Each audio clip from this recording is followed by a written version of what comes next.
Today, I'll be building a simple starter house, then I'll build upon it and upgrade it through various points of progression when new materials are unlocked. I'll also change its style as we go. A hobbit hole, dwarven home, steampunk tower, and more lie up ahead, so let's jump straight into it.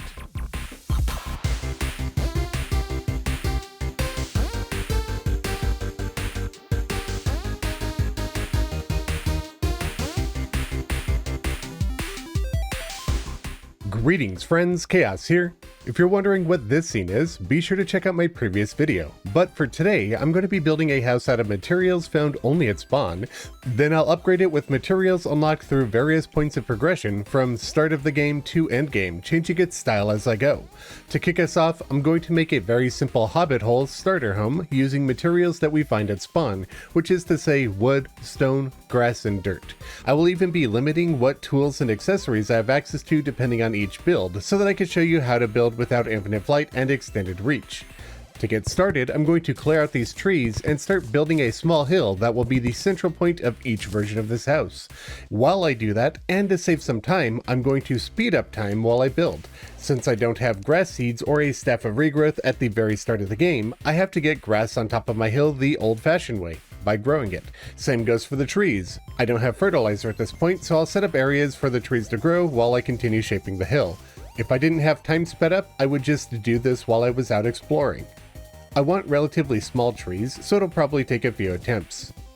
The beginner cave will be made out of dirt, stone wall, wood wall, and wood furniture with a torch.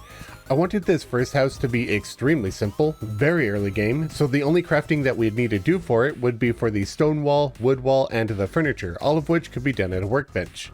And here's what we've got to begin with. Nothing too fancy, but I'll be upgrading it soon. I want to keep a visual example of what all of the house stages look like, so I hopped into T-Edit and I copied the house, pasting it just to the right. So as you can see, we now have two copies of the house. I'll be upgrading the one on the right, leaving the original one untouched, and I'll continue copying and pasting the houses for the upcoming progressions. Before we dive into the first house upgrade, if you'd like to help support the channel, please consider checking out my Patreon. It helps keep the channel afloat, despite what start of year ad revenue looks like, and it is greatly appreciated. Different tiers offer different rewards, such as access to my Discord server, my video schedule, world downloads, and even your name in the credits or a vocal shoutout at the end of my videos. Or you can become a YouTube member for similar rewards, plus an icon next to your name in the comments section. And if you want to support the channel for free, you can tell YouTube that I'm doing a good job by leaving a like, comment, and subscribe so you're less likely to miss my future content. Now with that short plug out of the way, let's give this starter house its first upgrade. For this first upgrade, it's not going to be a massive change. I want this to be a point of progression where you've done a fair bit of exploring, but you haven't defeated any of the bosses yet, so we won't have access to the painter or any purchased materials, but we will have more crafting options from the furnace, the anvil, and a bit more. I've also decided that we'll have found a living tree by this point, so I'll be upgrading this house to the stone furniture set. First, let's crack the left side of the hill open, because I'm going to be building up from here, and getting over it will be more annoying. Thus, it'll be nice to have a path. We can completely clear out these walls, because I'll be replacing them all. I want to use stone accent slab and gray brick to create the floor and ceiling, because I want this to feel like a small dwarven themed house. I'm thinking of setting a chandelier into the ceiling by raising the point above it. With the floor in, I'll use stone doors, then place gray brick walls on the background. A line of stone slab wall will run along the floor the same way that the wood did in the last house. Now that I'm getting some furniture in, I feel like this chandelier is sitting a little low, so I'm going to raise it up by one more block, which I feel still looks pretty good. I want to work on a custom tree since we have access to living wood and living leaf wands. Building custom trees is tricky early game, but not impossible. It's just a bit of a parkour puzzle, so I'll start by building up one side of the tree, then I'll work on the top of the tree because I find it easier. I've built enough trees in my career that I can kind of envision what the tree will look like before it gets to completion, so that's kind of guiding how I build. With the left side done, I'm going to start working on the leaves, making it fairly full, then I'll get to hammering and shaping it later, which will make the tree look a lot more natural. The leaves are decent enough, so I'm going to hop down and start filling in the right half of the tree to make it more thick. Not extremely happy with the tree yet, and it needs some shaping and thinning out. However, let's cover a few more decorations before I tidy the house up. Living leaf walls are my favorite decorations for bushes, so I'll start with that, placing a few piles to the left and the right of the house, as well as on top of the hill. I'm also going to use craggy stone and normal stone walls to make more natural cave entrances to the house. Nothing too fancy this early in the game. Remember, this is pre-boss with no paints and no purchased materials, so I'm keeping things nice and simple for now. At this point, I'm going to tower up this tree and give it some minor tweaking and get to shaping it with my hammer, as well as adding some living leaf walls behind it. And here we go. I also went ahead and rearranged the furniture inside of the house to finish it up. I added some more gray brick blocks into the hill and beneath the floor to make it look more full, then I mixed in some boulder block. And now we have the first upgrade to our starter house in a very early dwarven theme with a custom tree to boot, using only materials that we could find very early in progression. Now let's defeat a boss and upgrade the house. We are still very early in the game, and this house will be built assuming we've just cleared the Eater of Worlds or Brain of Cthulhu. I just finished copying the house over so we could start progressing the copy. In this example, I'll be assuming that we have the corruption. However, if you have crimson, you could just replace the demonite brick with crimstone brick. At this point, I'm going to start by working on the top of the hill, rather than expanding the bottom or digging deeper. This is going to expand on the dwarven stonehouse feel from the last upgrade, so it'll be a very similar theme. To start off, let's get rid of these natural trees. They served us well, but I need this real estate now. I'm going to dig a tunnel through the hill where I'll eventually build a ladder to get from one floor to another. Since we're post-Eater of Worlds, we have demonite brick, and we will have access to the painter, so I'm going to use gray painted demonite brick in the tunnel to make this structure look a lot more rough and interesting, paired up with gray brick which will line the edges. Stone accent slab will make up the floor. Underneath it, demonite platforms painted gray. I really like the triangle shapes of them, and I think I'll probably leave them here for the rest of the upgrades even. I just want to readjust the bushes real fast, because now I'm going to add a foundation using demonite brick walls to the left and the right of the tunnel. For the side walls, I'll use more demonite and gray brick, but in a flipped pattern, with the stone accent slab over the top.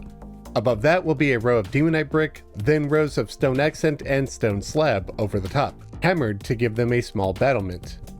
Gray brick, demonite brick, and ebonstone brick walls, all painted gray, make up the background walls. I'll use lead fence to make a small window. To make the ladder, I'm using brown painted mahogany beams with brown painted boreal wood platforms between them. I'm building the ladder this thin so that you could fall down the side of it to get down faster without having to stop at every platform. And I've gone ahead and decorated the house. I added a red painted green mushroom, a blueberry bush, and a demonite candelabra because I thought they added a small bit of detail to the house. And that wraps up the smallest of the upgrades. Next up, we're going to be having a much bigger change. We're to the point where Skeletron is defeated, so not only do I have access to dungeon materials, but I'm also going to give myself a hook so that getting around is a bit easier. This next upgrade is going to be turning our hilltop dwarven house into a medieval tower. First, I need to clear out the stuff that I don't need. For the most part, I'll be leaving everything in the cave and around the hill the same, and use the base of the dwarven house as the foundation of the tower. Though I will be changing the blocks on the inside near the ladder from gray brick and demonite brick to gray painted green brick. I gave myself a green dungeon because I love green. Sue me. I'll also weave in white painted gothic brick in every other space to vary its texture. Same goes for the sides of the tower. Green brick and gothic brick will alternate every other space on both sides. Then I'll fill in that tunnel with green brick wall, ebonstone brick wall all painted gray. And I'll continue the ladder the rest of the way up with more mahogany beams and boreal platforms painted brown. I'll place several rows of brown painted ash wood to line the sides of the tunnel. This will help ensure that we could fall down smoothly without getting caught, but I'll also use it for storage. Now for the top of the tower, the floor of which will be stone slab. I'll mix together stone and accent slab to make supports beneath the platform, and I'll fill in the background gaps around that support with brown painted boreal fence. A line of ashwood and boreal platforms will make up the floor of the house. Then brown painted rich mahogany and ebonstone will make up the walls. For the rooftop, I decided on gray painted harpy block. This makes an amazing large textured shingle and it works very well in this context. Over the top of that, I'll place some more white painted gothic brick in every other tile so that we have a spiked rooftop. And I'll dig the gothic bricks into the harpy block slightly. I'm not a huge fan of how the ebon wood blends with the harpy block, so I'll hammer the wood down to a half block, then put brown painted ebon wood wall inside of the gap. To hide the wall overlap, I'll place brown painted rich mahogany wall, which works as an added detail. Near the doorways, I'll have ash wood overhanging them with brown painted library platforms and more rich mahogany walls. Then for the doors, I used a dungeon door. The background walls of the house will mostly be ebon wood wall painted brown, with accents made out of gray painted green slab, ash wood wall, large bamboo, and a boreal fence window. I want to have a furnace in here, and I want to give it a chimney, so behind the furnace is white painted a large bamboo wall, then a chimney over the rooftop. I'll line the top of the ceiling with librarian platforms painted brown, except for a single tile of ash block, which I'll hang a chandelier from, since we can't hang chandeliers from platforms like we can with lanterns. Spiked chests will line the tunnel, then green dungeon doors painted gray will close off the base of the hill. And now I'll finish up the decorations. And here we have the fully decorated and finished medieval tower upgrade, using a lot of the materials unlocked from the dungeon. I should point out that I did blend some normal wood walls with the ebon wood wall. I'm really happy with how this turned out, but we're not even close to being done upgrading the house yet. We're about to dive into hard mode, but before we do, you may have noticed the different treetops and background. As I said earlier, I'm copying the changes between each house in T-Edit, and I'm placing them side by side. So I've crossed over the part of the world where the backgrounds and trees change. I'll just use a tree globe to get the trees to match, then a world globe to do the same with the backgrounds. Now on to the next upgrade. We're in hard mode now, so I'm giving myself wings. I still won't use anything with infinite flight, however I do have access to the ice rod now, so building in the air should get easier. Let's head over to the clone and start its upgrade. I'm going to clear out most of the decorations. Early hard mode doesn't give us a massive list of materials, however we do get some useful things like palladium column, living fire, and in this specific case, steampunk furniture. So I'll be upgrading this medieval tower to a steampunk one with an added segment. I want to dig out the right side of the house for this one because I want to shorten the width of the house and make a raised exit ramp. There's a reason for this, which I'll talk about in a little bit. Now that I've removed the blocks and walls that I don't need, I'll build a new room over here with gray painted copper plating, tin plating, brown painted ash wood, rich mahogany, and ebon wood. The ceiling will be gray painted spike block and copper plating. Gray painted purple rain wallpaper will run behind the blocks with some cog wall in the gaps that I've left. This room will have very similar background walls as the rest of the house, except for the green slab near the bottom. There, I'll place more purple rain wallpaper. Obviously, this room isn't actually attached to the house, and you may be wondering why. I'm actually going to make it look like it's flying. I'll make two propellers out of gray painted palladium column, spike brick, and cog, while the blades are made from forbidden and granite platforms. Half of them will be actuated. When I wire these up to a half-second timer, the actuation alternates, making it look like the blades are spinning. This works well, but it's pretty slow. You can build a faster version with a target dummy ghost hoik generator. I could talk about that right now, but it's probably a full video on its own, so if you know how to make one, great. If you don't, it's a bit advanced for right now, but keep an eye on the channel because I'll talk about it soon.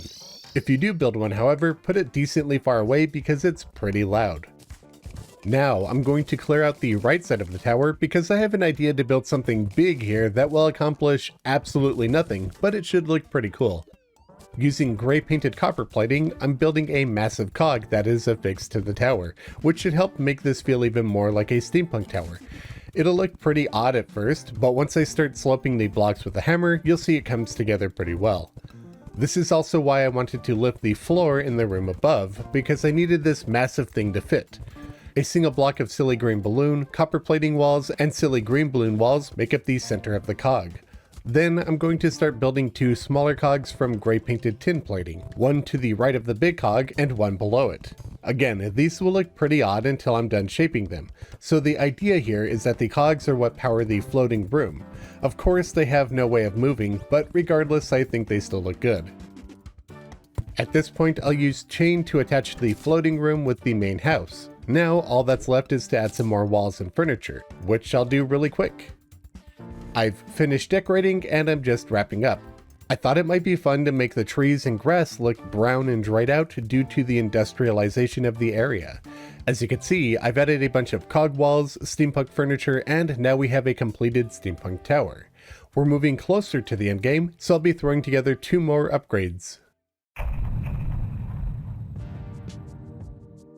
We are post-golem now, so infinite flight is back on the menu. Now, what I'm thinking for this next upgrade is taking the house from a steampunk style to a Martian one, as that event is available as soon as we defeat the jungle temple boss. That means I'm going to be replacing a lot of the blocks in this tower at this point. Most of the stone that we see in this house is going to be swapped out with copper plating and tin plating painted gray. I'm going to try and keep the same feel as the original tower as best as I can. For example, in this area where we have palladium column alternating with green brick, I'll do tin plating alternating with copper plating. I'll do this for the tower walls, the hill's ceiling, and floor. Now I'm going to tear down the top of the house again because we're going with a totally different design for this sci-fi theme. So we don't need the shingle roof, the propeller blades, and we don't need any of these background walls, at least for the upper part of the tower. I'll connect the floating room with the main house and replace the ashwood floors with Martian conduit plating. Glass platforms will make up the stairs. For the sidewalls, I'm going with palladium columns stacked on top of tin plating, both painted gray. For the rooftops, a row of tin plating and a row of copper plating over the top, shaped at the ends. I'll slap down some Martian doors so that placing walls is easier, then I'll get to work on them. Lead brick wall painted gray will be the primary background in both rooms. Iron brick wall will sit behind the door that separates the 2 rooms. I'll accent these spaces with hallowed brick wall, cobalt brick wall, and tin plating wall all painted gray. Glass walls will make 2 large windows, which are lined with copper plating.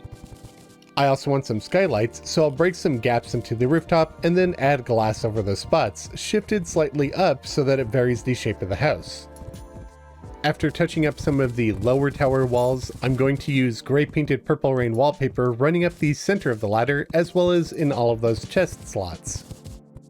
Now let's touch up with some decorative bits.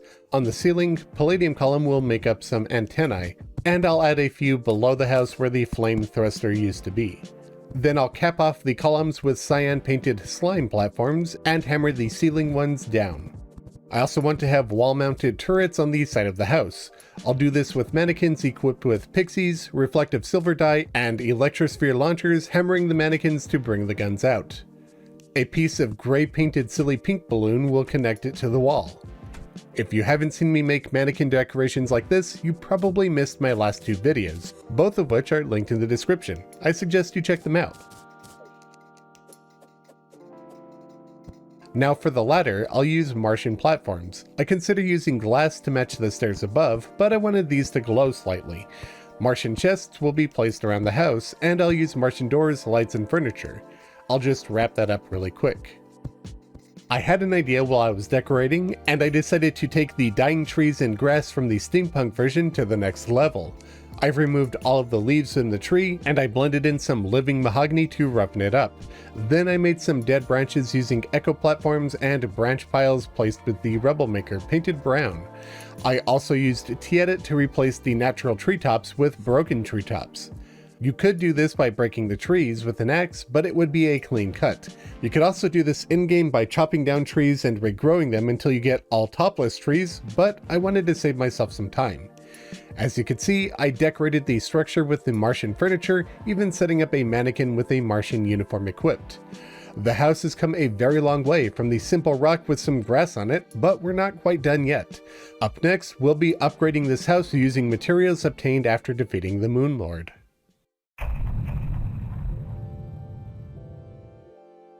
This last upgraded version of the house is post-moonlord, and this time I'm thinking of starting with the landscape, then working my way backwards. I'm going to get rid of the trees around the house. I'll leave the custom tree, but I'll get rid of the Rebel Maker branches. Now I'm going to start replacing all of the dirt with stone. I want to make it look like the world has turned to stone. While I'm at it, I'm going to paint the remainder of the custom tree gray to match. And once I have all of the stone in, I'll blend in some boulder block. So as you can see, we have a moon-like surface for our post-moonlord house. Now using vortex fragments, I'm going to turn this tree into a crystalline tree. Several large crystals will be growing from it.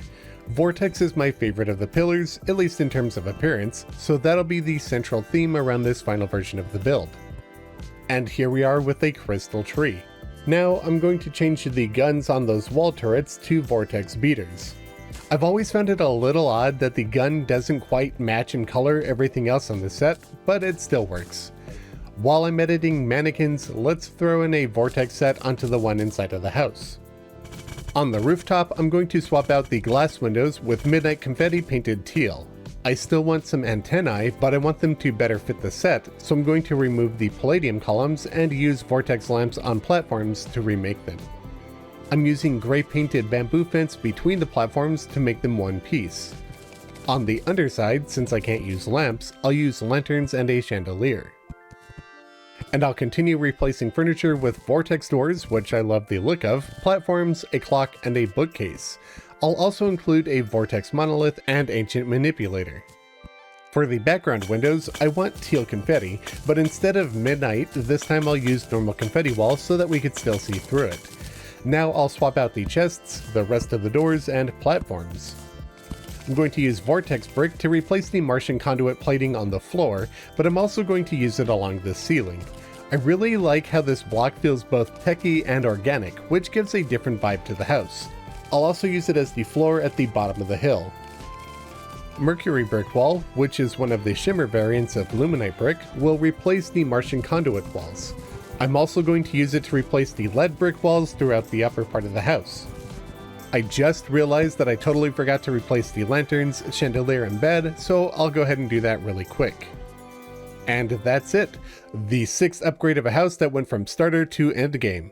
I think it's fun being able to walk backwards through the copies of the house that I made through various versions and seeing how things changed over time. I love that you could see similarities between the houses with each upgrade, but if you were to compare the very first house with the last house, you might not even know that they were built from the same foundation. I've had a lot of fun with this project, and I hope you all did too. If you did, tell YouTube that I did a good job by leaving a like, comment, and subscribe. And if you'd like to help support the channel in a more direct way, please consider supporting me on Patreon or right here as a YouTube member. A special thanks to my biggest supporters for the month, Kasu, Slathozar Porb, and Pombo. And be sure to check out my channel artist MythicalWater, linked in the description below. Thank you all very much for watching. Be back soon with a new video. Happy building.